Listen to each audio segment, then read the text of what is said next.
Welcome to Roadmap to Residency, Evidence-Based Applications. Hello everyone, I am Aviraz. Welcome to our Club 250 Matchmaker sessions. We will be running through some questions with you guys to help you on our journey to a 250. Now, we are currently in our nephrology modules, and this video is all about renovascular hypertension and fibromuscular dysplasia. Which of the following is a characteristic feature of renovascular hypertension in this patient? So, a 65-year-old man with a history of hypertension presents to the cardiology clinic for evaluation of difficult-to-control blood pressure. Now, despite being on multiple antihypertensive medications, his blood pressure remains elevated. On examination, there is a notable difference in the blood pressure reading between the right and left arms, with the right arm consistently showing lower blood pressure. Duplex ultrasound of the renal arteries reveals decreased blood flow and evidence of stenosis in the right renal artery. Now, which of the following is a characteristic feature of renovascular hypertension? Symmetrical blood pressure reading in both arms, hypertension that responds well to single-agent therapy, presence of renal artery stenosis on imaging studies, onset of hypertension in late adulthood, and elevated serum aldosterone levels.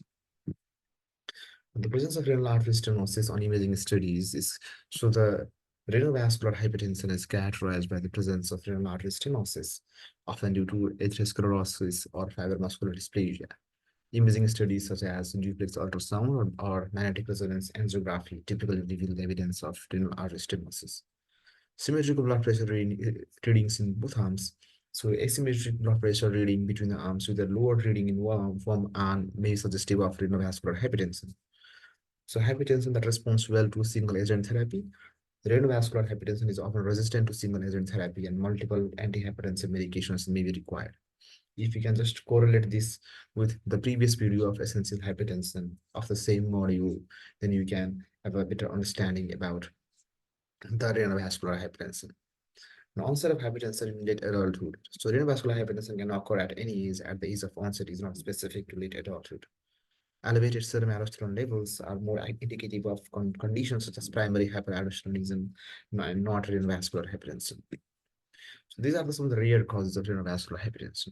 So there may be some focal stenosis, which may be due to neurofibromatosis type 1, Alagille syndrome, Grange syndrome. Some other stenotic lesions may be due to dissection and arteritis. There may be some vascular malformation like aneurysm and AV fistula. And then there may be arterial thrombosis or embolism leading to the renovascular hypertension.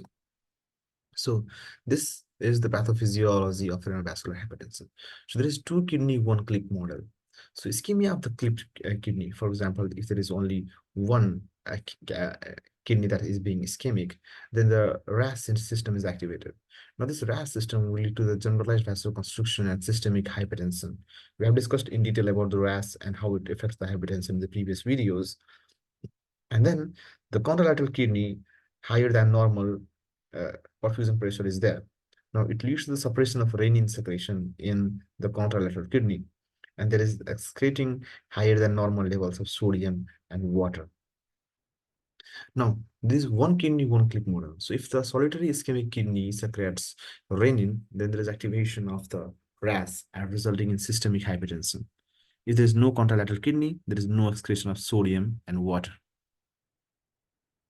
So stages in the development of renovascular hypertension is acute stage or transition stage. So days to weeks in solitary kidney, if there is no contralateral kidney, there is no diuresis and natriuresis, and there is hypervolemia. All and hypervolemia maintain the renal perfusion, and there is decrease in the renin level. So in this case, the hypertension depends on the volume expansion. So in patients with renovascular disease, particularly those with bilateral renal artery stenosis or those with a stenotic renal artery to a single kidney, ACE inhibitors or all antagonists may cause deterioration of renal function and azotemia. Now, this is one of the most important concepts about the renovascular hypertension. You do not prescribe ACE inhibitors in patient with renal artery stenosis or without evaluating that the patient does not have a renal artery stenosis through the confirmatory imaging studies. The chronic stage, if blood flow is restored, during these first two stages and the renal perfusion is reinstated, blood pressure soon returns to normal level. If renal hyperperfusion persists and stage 3 is reached, restoration of renal blood flow may be not normalized and uh, presumably because of the secondary irreversible vascular or renal parenchymal disease. So, which of the following is a characteristic finding in fibromuscular dysplasia in this patient? A 42-year-old woman presents to the primary care clinic with complaints of headaches and dizziness. She reports a history of difficult to control hypertension despite being on the multiple antihypertensive medications. On examination, her blood pressure is elevated and there is a significant decrease in the blood pressure readings between the right and left arms, with the right arm consistently showing the lower blood pressure. Further imaging studies reveal a string of beads appearance in the renal arteries. Now, which of the following is a characteristic finding in the fibromuscular dysplasia?